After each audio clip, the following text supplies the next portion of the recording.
would advise this story to be listened to by those aged 21 and over. It might be too much for some. I've become accustomed to it now, seeing myself as someone else in the mirror, or seeing my brother who lives 900 kilometers away in the same house seems normal. I light a cigarette and begin my tale.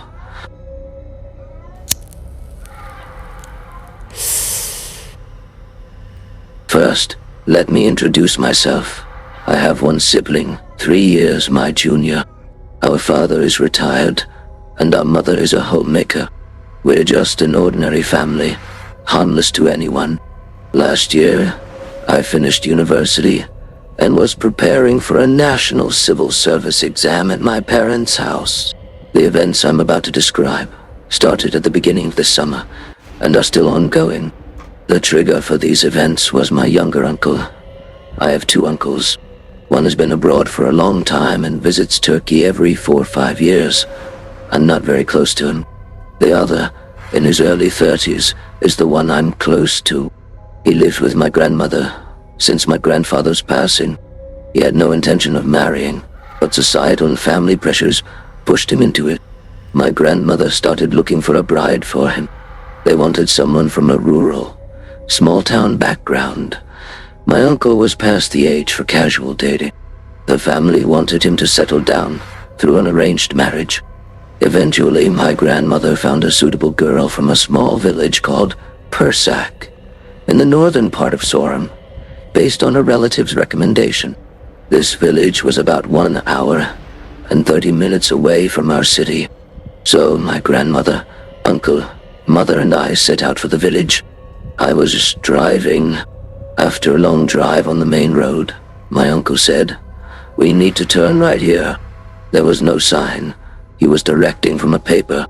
We turned right and drove on a dirt road for a while before entering a forested area. The car struggled, but there was no other choice. I wish this part was over, so I could go home, I thought. Finally, we arrived at the isolated and strange Persak village. My first impressions of the village were odd. Despite it being afternoon, there was nobody outside. There were only about 9-10 houses, all with their blinds drawn. The houses were made of adobe, with no antennas or solar panels on the roofs. There were no cars in sight. What kind of village is this?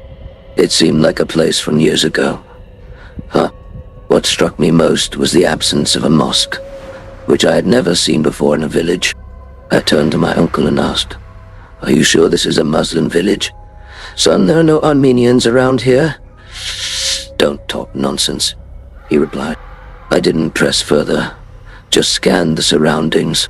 There was no sign of life in the village, not even a cat or a dog. I was seriously worried. Even my grandmother looked confused. "Which house is the girls?" I asked my uncle. "I don't know," he replied. "Let's knock on this door and ask." He knocked, and a small child opened it. "Young man, where is Basri Karahaslan's house?" he asked. The child just stared blankly, not responding. I stepped in. "Can you call your father?" Still, no response from the child. Then, a woman in a veil came from behind and gestured for us to wait a minute. She also didn't speak. After they went inside, a man in his 50s came out. My uncle greeted him, but the man didn't return the greeting. "Who are you looking for?" he asked. My uncle looked disappointed, but I gestured for him not to worry. "We're looking for Basri Karahaslan's house," he said. The man pointed to the 3rd house from the end and closed the door. The village was strange. The villagers even stranger. We went and knocked on the indicated house, and a girl opened the door. At that point, I was thinking all the women in the village wore veils, even at home. Do you wear veils indoors too? It was really strange. A man I assumed was her father appeared. Before we could speak, he said, "Please come in. They seem to be expecting us." We entered. It was a small 2-room house. There was no toilet, bathroom, or even a kitchen. I knew many villagers didn't have these, but no kitchen? That was odd. The inside of the house consisted of an entrance room and another room accessible through a door at the end. There were no other visible spaces. We entered the far room, which had cushions on the floor. A wild boar's head hung on the wall. Wasn't that considered taboo? I was becoming increasingly suspicious of these oddities, but remained silently seated. A simple yellow bulb dangled from the ceiling. So there is electricity, I thought to myself. But why were there no TVs or similar devices inside? Lost in these thoughts, I noticed the bareness of the room. A carpet on the floor, a bulb on the ceiling, the boar's head on the wall, and the cushions for seat. That was it. What kind of house was this? We sat on the cushions. A woman, who I assumed to be the girl's mother, stood silently in a veil. The girl we came to ask for also remained standing, for some reason not sitting. The men's wives and daughters were veiled, but there were boar heads in their homes, and no mosque in the village. What kind of place was this? We all sat in awkward silence. My family and I were quiet due to shock, but why were the others like mutes? Seeing that they weren't going to ask if we wanted anything to drink, or if we were hungry, I decided to check my phone. Reaching into my pocket, I realized I had left it in the car. "I'll just go to the car to get my phone, Uncle Basri," I said. He didn't respond. I stood up and left the house. Walking to the car, I noticed the child from the first house we had knocked on, watching me from the window. I retrieved my phone and then stared back at the child, like two enemies facing off. He was behind a closed window. Suddenly, the expressionless child started laughing, but it wasn't a pleasant laughter. It was chilling. He was laughing at me, incredibly unsettling. Then he stopped laughing abruptly, and two adult hands appeared behind him, only visible from the wrists up. The hands were strangling the child. He was clearly being choked. His head then fell back, mouth open, as if he had been choked to death. I ran back to Basri's house, shouting, "Uncle Basri, they're choking the child, Uncle Basri, hurry!" Basri stood up. "Which house?" he asked. We ran, my uncle, Basri, and I. The curtain was drawn at the window, and we knocked on the door. To my astonishment, the child I had just seen die opened the door. Basri looked at me. "Was it this child?" he asked. "Yes, someone was choking him just now," I replied. "The child is right here, as you can see, perfectly healthy," he said. "How is that possible?" I said. "He was just being strangled a minute ago. You must be hallucinating from the change in the environment, nephew," he said. It was no hallucination. I entered Basri's house completely baffled, my eyes wide in disbelief. My uncle's voice snapped me out of it. "Pull yourself together, son. It was just a hallucination. You're a grown man," he said. I nodded, as if to say I was fine. I took out my phone, but there was no signal. Trying to start a conversation, I turned to the girl's father.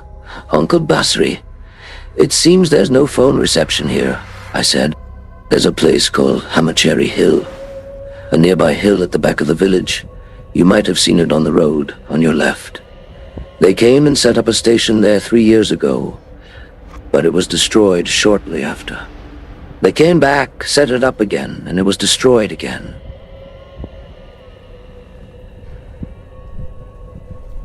"No, there's no signal here," he explained. I couldn't recall the hill, but I asked another question. "We haven't seen any cars either," I said. "No one in our village needs a vehicle. We take care of our needs ourselves. We are happy with our situation," he said. What? He was talking nonsense, probably confused. "But what about needing a hospital, or something not available in the village?" I asked. These people were living in a time long gone. The girl and her mother continued to stand. My grandmother turned to the woman. "Why are you standing? Sit down, my child," she said. They didn't respond.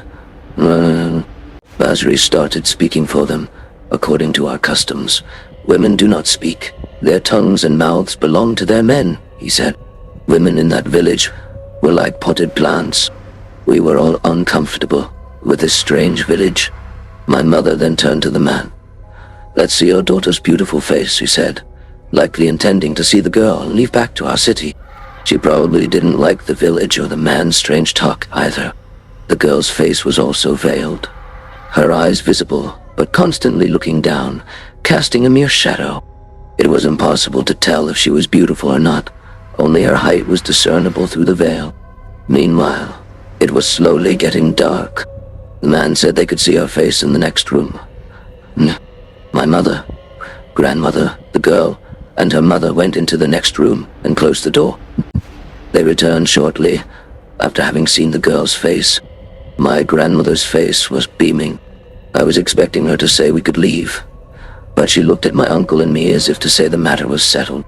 She seemed very pleased with the girl. All the duties were suddenly forgotten. As the family elder, my grandmother promptly asked for the girl's hand in marriage. The man hesitated. "Listen carefully to what I'm about to say," he began, and then explained. "Go now, and come back in 3 Wednesdays. The wedding will be held in the villagers will attend. Only the 4 of you should come for the wedding. The wedding night will be spent in the village, and you can take the girl to your city the next morning. This is exactly how it will be. These are our customs," he said. My uncle and I exchanged bewildered looks. What was this man talking about? What kind of customs were these? While we were expecting a refusal, my grandmother said, "Everything is accepted." No, we had so many relatives, friends. What kind of wedding was this, with only the unfamiliar villagers? I looked at my grandmother. How could she accept such a thing? The man's demands were not reasonable. But my grandmother, as if hypnotized, agreed to everything. We left the village and set off for our city, planning to return in 3 weeks. It had gotten dark, and the absence of a mosque meant no call to prayer could be heard. We re-entered the forest road. At the forest entrance, the thought of Hamacheri Hill immediately came to mind. While driving, I tried to look around, not wanting to miss the hill. Soon, I spotted it. It was a small hill with toppled base stations on it, which made it recognizable. There were other hills around, some larger, some smaller.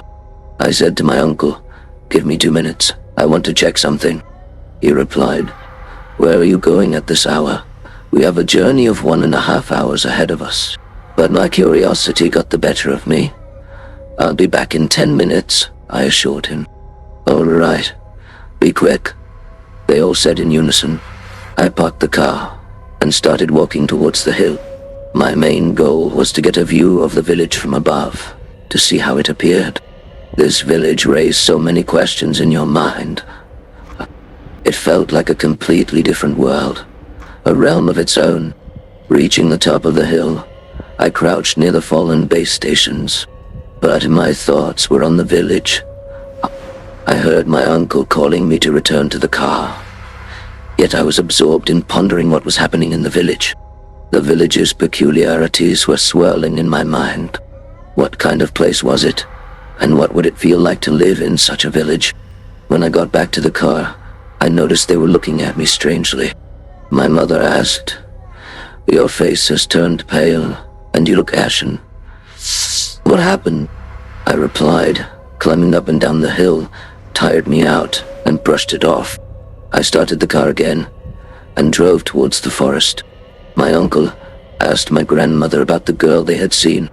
She replied, "What a girl, my dear. Did you like her? Is she worthy of you?" My uncle said, "I have never seen nor heard of such beauty, like a fairy. My only aim now is to build a home with her. May your fortune be with that rosy-faced girl, and may your children find life in her. May evil eyes stay away from you," he said. My mother agreed with my grandmother and looked at me. "We should find you a bride like your uncle's. Ah, my son. Ah!" I just listened silently. My grandmother saw everything positively and acted as if nothing was odd. It didn't even cross my mind to talk about the strangeness of the village. What could I say? These people hung boar heads in their homes, but acted as if nothing was amiss. The worst part was that I seemed to be the only one noticing these things. I felt alone. My head was full of thoughts. We left the forest and were now on a plain, the complete opposite of the dense forest. Ahead, a shepherd was herding sheep.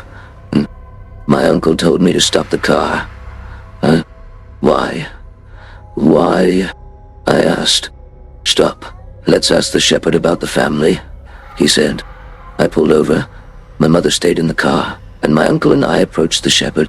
The first thing that caught my attention was the absence of dogs in the flock. Usually, there would be at least a few dogs with a flock. Another strange thing was that the flock consisted entirely of goats. My uncle greeted the shepherd, Salamun alaikum. The shepherd just looked at us, not returning the greeting. We didn't know what was wrong with these people then. It just seemed odd to us. My uncle said, "We have a question to ask." The shepherd nodded, indicating that we could ask our question. My uncle explained, "We are about to marry a girl from the Persak village behind us. There's a family named Kara Hassans, and we're marrying their daughter Basri's girl. What do you know about them?" The shepherd started to smirk, and my uncle looked at me as if to say, "What's wrong with this madman?" I intervened. "What's the matter, shepherd uncle? Why are you laughing?" The shepherd replied, "That village doesn't give brides to outsiders. You can't marry her." I asked, "Why not?" He said, "They don't. They marry within themselves. They never give their daughters to outsiders." My uncle jumped in. "Her father has already given his daughter to us. The wedding is in 3 weeks." The shepherd's smile faded. His eyes widened. How could they give a girl to you?" He then said, "You belong to them," and started crying. "You belong to them. Belong to them," he repeated, running away. My uncle and I looked at each other and walked back to the car. The goats in the flock continued to graze on their own. The shepherd was still running away. "He must be the village madman," my uncle remarked. We got into the car, and my grandmother asked, "What did he say, son? Why is the shepherd running?" I replied, "The shepherd turned out to be crazy. He was talking nonsense. Forget it." We set off. My mother and grandmother fell asleep in the back, and there was no further conversation. First, I dropped off my uncle, and then my mother and I reached our home. My father was watching TV, and my brother was still out with his friends. He had returned from university a week ago. After greeting my father, I went to my room. My mother and father were discussing the day in the living room. I fell asleep, exhausted from the journey, but woke up around 2 a.m. As soon as I woke up, the village came to my mind again. I lit a cigarette and went to the kitchen balcony to watch outside, still thinking about the village. Then an idea struck me. To search for the village on the internet. After putting out my cigarette, I closed the balcony door. A habit of mine, as I liked the doors and windows to be shut while sleeping. I went to my room, turned on my old laptop, a gift from my father years ago from his workplace. I searched the village's name on Google, but couldn't find much. Most results were old news and newspaper archives. One headline read, "Disease strikes 2 villages in the Sorum region." I clicked on the news article. 2 villages, Persak and Nasa villages, in the Osmanjik district, were hit by typhus. In the last 3 months, over 450 people from these villages died. The remaining families migrated to other areas. The villages were abandoned. There were photos of the villages. One was definitely the village we visited today. It was the same, just greener with more adobe houses. But how could this be? We had just been there today, and people were living there. According to the news, the village was deserted. The situation was becoming more intriguing. I continued, browsing through other news articles. One page presented a photo that truly surprised me. It was an old photo of a shepherd, strikingly similar to the one we saw that day. Upon closer inspection, I was certain it was the same shepherd. A journalist had interviewed him about the disease. The newspaper date was 1983, but the shepherd's face was identical to the one we saw today. How was this possible? Despite the decades, this man stood before us, unchanged. Shouldn't he have aged? His hair turned white. I shivered but kept reading. The shepherd claimed that they didn't die from the disease, but from their own depravity. The disease was a fabricated story by the government. They had gotten into big trouble because of their desires. None of them had died from the disease, and those who escaped would be found sooner or later. This interview was published in only one source, while others reported it as a disease. I found the journalist's name under the interview. I searched for him online. He had died 2 years ago. I thought and pondered a bit. Browsing other news, I noticed that they all had the same content. I decided to go back to the village early in the morning. I left without telling my family, feeling very strange. They seemed hypnotized, acting normally, while only I could clearly see the oddness of the events. I turned on the radio for distraction and drove, either singing along or just listening. I reached the spot where we had seen the shepherd yesterday, but neither he nor the flock was there. I entered the forest, parked at the base of Hamacheri Hill, and went up to the station site again. While I lit a cigarette, staring at the village. With my current mindset, I wouldn't even go near that village, let alone climb that hill. But you wouldn't understand as you weren't in that state of mind. Although the events are still ongoing, they are not as intense as they were back then, and I can think more clearly. It's hard to understand how I had such courage alone, but as I said, my mindset was very strange back then. With a cigarette in hand, I watched the village like an ox, gazing at a train. Nothing happened. No sound, no movement. I sat and just watched for an hour. Didn't these people need to use the restroom? There were no toilets in their homes. Could a village show no signs of life for an entire hour? Yet again, all curtains, blinds, doors, and windows were closed. No movement, I thought. Time to leave. At that moment, more than anything in the world, I wanted to see her eyes. Looking back, I wonder how I could have wished for such a thing. But yes, I desperately wanted to see her eyes. However, she never lifted her head. This entire episode lasted only about 2-3 seconds. Then she quickly shut the door. I had never encountered such a scene in my life. I was startled out of my thoughts by Basri's voice. We were discussing wedding preparations with the villagers, he said. What kind of villagers they were, just staring at us silently. Then he said something surprising. We, the people of this village, are all siblings, Basri of the Karahasan families declared. What do you mean? Every man in this village is a brother to each other, and similarly, every woman is a sister to each other, meaning the villagers were two different families related to each other. At that moment, I was most curious about whether the people in the village burned by the shepherd were related to these people, or if they were from a different lineage. My uncle didn't even react to Basri's words. He was like a blank slate under the spell. He spoke as if everything was normal. Does the village have any requests? He asked. They didn't speak, just continued to stare at us. I said to my uncle, let's go. We should take your leave, my uncle said, and we left the house and got into the car. My uncle was behaving as if everything was normal. If a normal person experienced even a quarter of what we had seen, they wouldn't even pass by that village.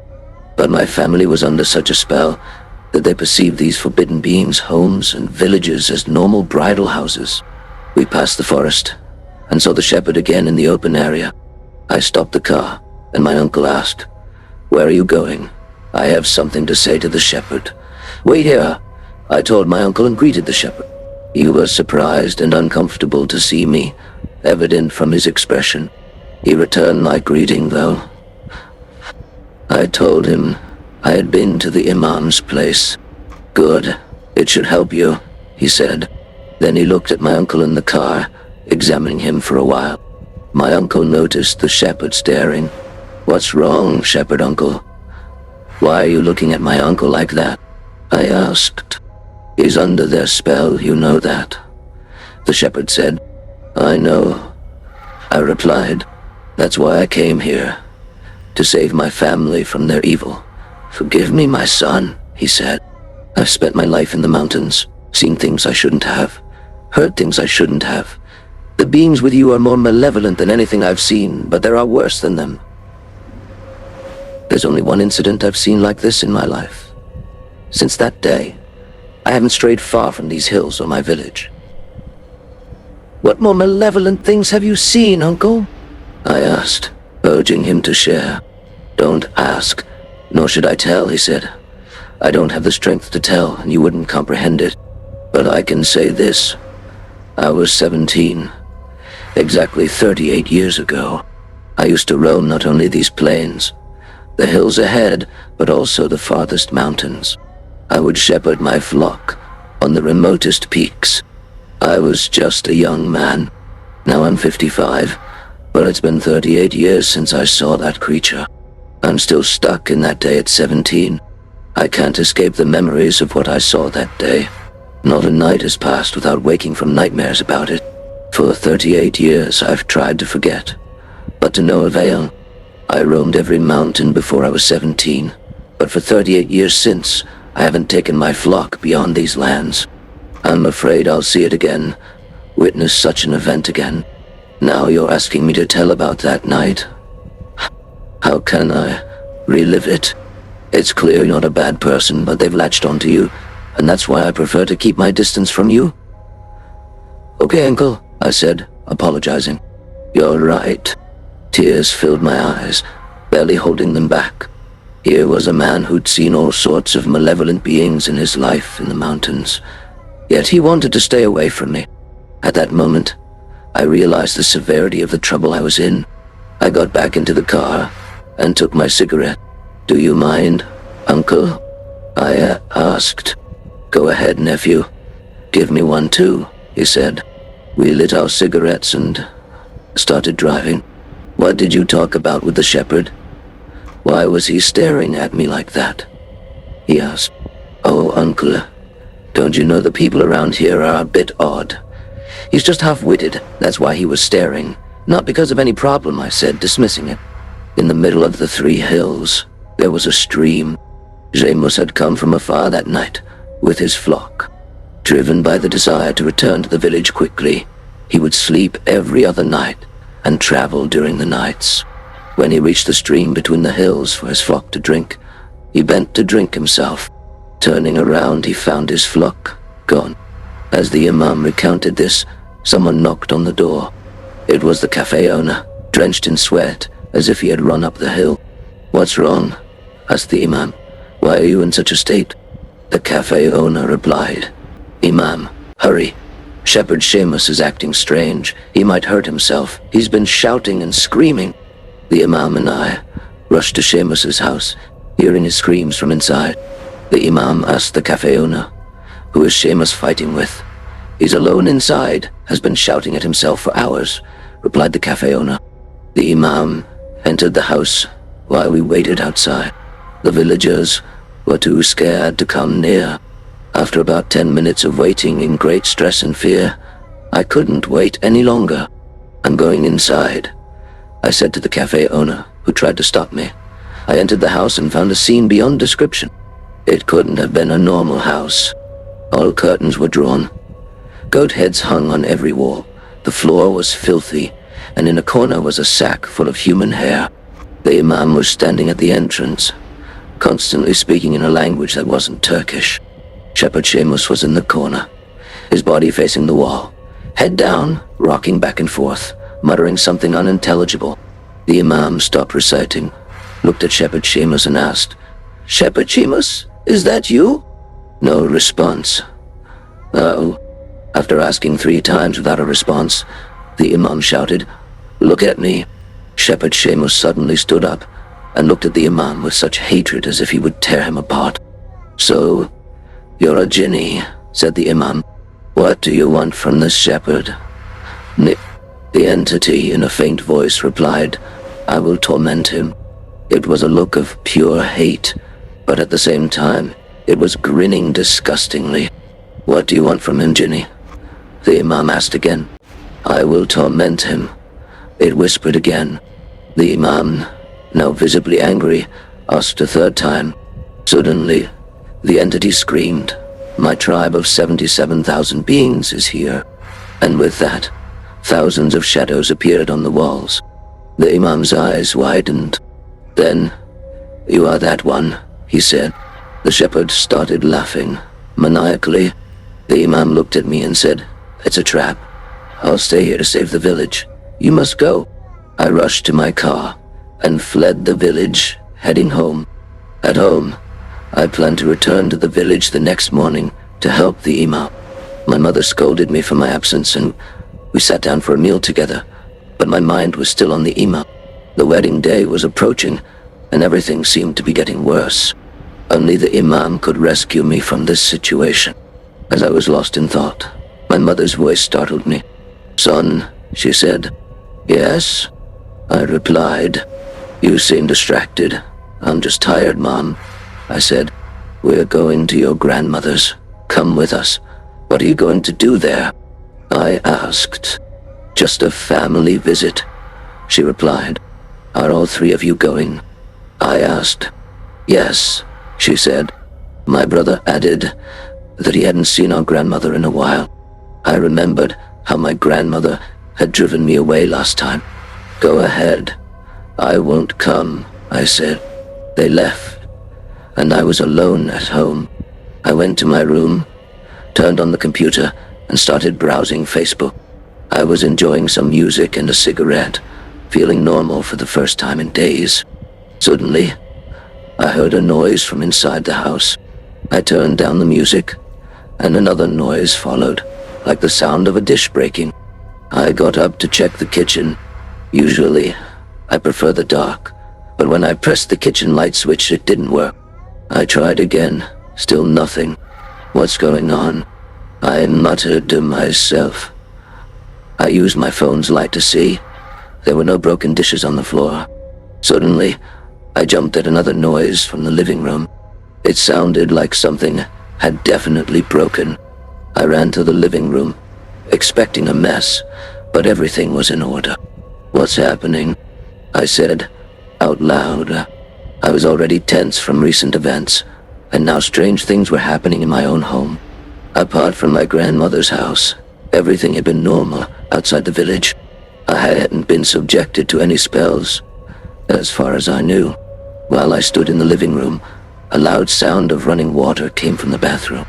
I ran to it, instinctively trying the light switch, which worked this time. "What's going on?" I exclaimed. I assumed the noise was from the tap, and went to turn it off. I stood in the bathtub, trying to make sense of everything. Suddenly, I heard a loud clatter from the living room again. I ran there, convinced something had broken, but again found the room undisturbed. "What's going on?" I asked aloud. "Sure, we experienced strange things near the village, but now in my own home too?" I questioned. The events at my grandmother's were attributed to the entity's spell on her. I pondered, wondering if it was the village tribe or some unrelated beings causing these events today. Then I stopped and thought, what am I doing here in the bathroom, thinking about this? I got up, still holding my phone with its LED light on. I reached to turn it off. As I was about to close the LED light, a black figure reflected in the mirror behind me. I froze in place, my phone in my hand, completely shocked and motionless. I could see in the phone's reflection a silhouette resembling a black head. I was absolutely certain. Slowly, I turned toward the mirror, and there, looking down at the ground, was the blackhead, or as we called her, the bride we were supposed to bring for my uncle. I let out a scream, stuttering, my hand and arm starting to twitch. Was I having a seizure? My hand and arm locked up and I was screaming, but I couldn't move. I collapsed right where I stood, blacking out. I woke up to my brother, slapping my face. "What's going on, man?" I asked. "Get up, you passed out," he said. "You're still hitting me," I protested. "Stop it. I'm awake," I said, getting up. My mother had brought water, and I drank some. We went to the living room, and they asked, "Why did you faint? Are you okay?" I brushed it off, saying it must have been low blood pressure or something, but I didn't know how long I could keep it together alone. Oh, the wedding was just around the corner. Should I tell my father? I thought about it. Then suddenly, I said, "Take me to a psychologist in 2 days." They asked, "Why? What's wrong?" "Don't ask questions, just take me," I said. I said this because I wasn't sure about myself. Maybe there was something strange about me, and I wanted to see a psychologist to confirm it. "All right, son," my mother said. "We'll go, but let's go tomorrow." "Why do you want to wait for 2 days?" "I have things to do tomorrow," I replied. "I'll get up early and go, just so you know." They didn't say anything, and there was silence for a while. "What did you do at your grandparents' place? Anything strange?" I asked. My father looked at me and said, "What strangeness, man? Have you lost your mind? You're the one acting strange." Then my mother intervened. "We just had tea and everything was normal, just like always," she said. "Okay, I'm going to bed," I said, heading to my room. My real intention was to smoke, so I sat down at my PC. I opened maps, found the Forbidden Village. Even though the update date wasn't recent, it wasn't too old either. I found Basri's house, zoomed in from above, hoping to find something, but there was nothing clear. From above, the village looked tiny, more like a temporary settlement than a real village. I wondered what my professor was doing there, all alone, with 77,000 cursed creatures. I was going there in the morning anyway. I thought about what would happen if I stayed there, but it wouldn't do any good for my professor or me. He would be more concerned about me than himself. I decided that I had done the right thing and went to bed, hoping not to have any nightmares. I woke up, and my brother was standing by my bed. It was still dark inside. Morning hadn't come yet. "Why are you standing by my bed?" I asked. He didn't respond. "I'm talking to you. Why are you standing by my bed?" He still didn't make a sound. I touched his arm. "Hey, I'm talking to you," but something was off. My hand felt like it had touched something. I looked at my hand, and it was covered in ashes. I froze in shock. I couldn't even scream. Then I raised my head to look at his face, and he was gone. My brother's silhouette had disappeared. He had vanished. I slapped myself, thinking it might be a dream. I looked at my hand again, and there was definitely ashes on it. It couldn't be a dream. I got up, turned on the light, sat back on my bed, and lit a cigarette. I thought about it. On one hand, I looked at the ashes on my hand. On the other hand, I needed to go to the bathroom, but I was afraid because there was a mirror in there. I didn't go until morning. I didn't sleep either. It was already morning, after a short while. My brother was awake too. "Up early," I said. "I didn't sleep at all," he replied. "Why didn't you sleep, man? Also, what were you doing in my room last night?" I asked. "What are you talking about, bro?" "I was playing games with friends all night," he said. "I woke up, and you were next to my bed." I insisted. "No, bro. You must have had a dream or something. I didn't go into your room," he said. I asked him this because I wanted to know if the one who came last night was my brother. He might have been under some sort of spell. In other words, he might have been bewitched. Or was it an unrelated being taking on his form? I got my answer. My brother had no idea about what had happened. This was the work of Kara Hassan, Basri, and the creatures in the Forbidden Village. The bride I saw in the bathroom mirror that night confirmed it. "Okay," I said. "I'm leaving. Tell Mom and Dad I have some business to take care of." "Okay, bro," he said. I left, got in the car, and drove to my professor's village. I parked the car at the entrance to the village. I arrived there, but the village was in ruins, except for a few houses. All the houses had burned down, and everything was blackened by the fire and smoke. Karahazan and Basri had turned the village into a disaster. I wondered if I should turn back without even looking at my professor. I felt like I was getting involved in something too big for me. I lit a cigarette and watched the destroyed village at the entrance for about 10 minutes. I entered the village, and apart from a few sturdy houses, there was no sign of life. It was worse than the Forbidden Village. I looked towards the hill where my professor's house was. It was still standing. It seemed that the cursed creatures couldn't harm my professor's house. Just as I was about to make my way up the hill to my professor's house, a hand touched my shoulder. I startled for a moment, turned slowly, and there was no one there, but I was certain that someone had touched my shoulder just a few seconds ago. I saw a shadow in the partially collapsed and burnt haystack on the opposite side. Yes, there was a shadow. A standing shadow. But it was in the part of the haystack that hadn't collapsed yet, and that area was dark, so I couldn't see its features clearly. It seemed like whatever was there in the haystack was waiting for me. So I shouted, "Who are you?" There was no response. I shouted again, "Who are you?" Still, no response.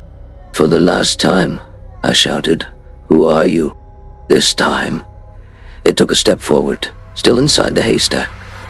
But its form was visible now, and I was in shock. It was the shepherd I had seen on that first night.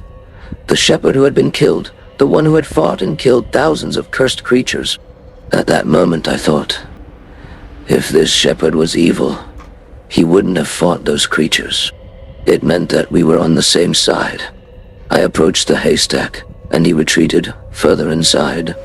I entered the dark side of the haystack and greeted him. He acknowledged my greeting, and I felt relieved. He looked at me, appearing like an ordinary person. He said, "Terrible things happened last night. They are still here in this village," and he pointed to a spot, indicating the area where the few remaining standing houses were. He said, "There are thousands of them in those few remaining houses, waiting for the night." I was listening, but I had so many questions to ask him. I said, "Shepherd, weren't you killed in the Forbidden Village?" He replied, "No, they thought they had killed me, but they couldn't. I wanted them to believe I was dead, because I knew they wouldn't stop chasing me." I asked him, "Are you human?" "Mashallah," he responded, "I am, my son, but I am a somewhat enlightened human. We don't have much time for questions and conversation right now." Then he asked, "Are you going to my house, the professor's house?" I replied, "Yes, shepherd, I'm going to my professor's house." As I continued on my way to my professor's house with the shepherd, a sense of dread washed over me. The few remaining houses we passed were eerie, shrouded in darkness, and I could feel the presence of those malevolent creatures lurking within. The shepherd's warning echoed in my mind, and the tension grew with each step. Finally, we reached the professor's house.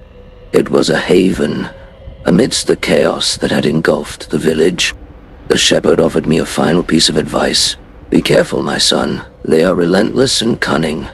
Seek answers, but tread cautiously." With a deep breath, I entered the professor's house and was met with the familiar surroundings of his study. The room was untouched by the horrors outside. I searched for any clues, any hint of what had brought my professor to this forsaken place. But then, the door creaked open slowly, and a bone-chilling wind swept through the room. I turned to see the shadowy figures of those cursed beings creeping in, their eyes gleaming with malevolence. Panic surged through me as I realized I was trapped. Desperation fueled my actions, and I fled from the professor's house, running for my life through the dark village streets. The creatures gave chase, their ghastly forms closing in on me. Fear clung to me like a suffocating shroud, and I sprinted with all my might, fueled by sheer terror. Finally, I burst onto the main road that led out of the village. Breathless and exhausted, I didn't hesitate as I flagged down the first passing car. A kind stranger took me in, and we raced away from that accursed place, leaving the horrors of the village behind. Back in the safety of the city, I contacted the police and recounted the terrifying events that had unfolded in that forsaken village. A sense of unease settled over the officers as they listened to my account, and they quickly launched an investigation into the mysterious occurrences. As the days passed, the police uncovered the dark secrets that had plagued the village for generations. They uncovered the truth about those cursed beings, the forbidden rituals, and the sacrifices that had kept the horrors at bay for so long. The investigation shook the entire town, and the fear that had gripped me during my harrowing ordeal now spread to all who heard the gruesome tale. The village was sealed off, and those cursed beings were contained, but the scars on my soul remained. The horror I had experienced in that forsaken village haunted my nightmares for years to come. A chilling reminder that some evils are better left undisturbed, hidden in the shadows, waiting for their next unsuspecting victim.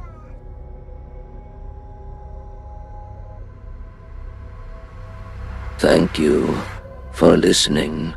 You can send me the stories that have happened to you.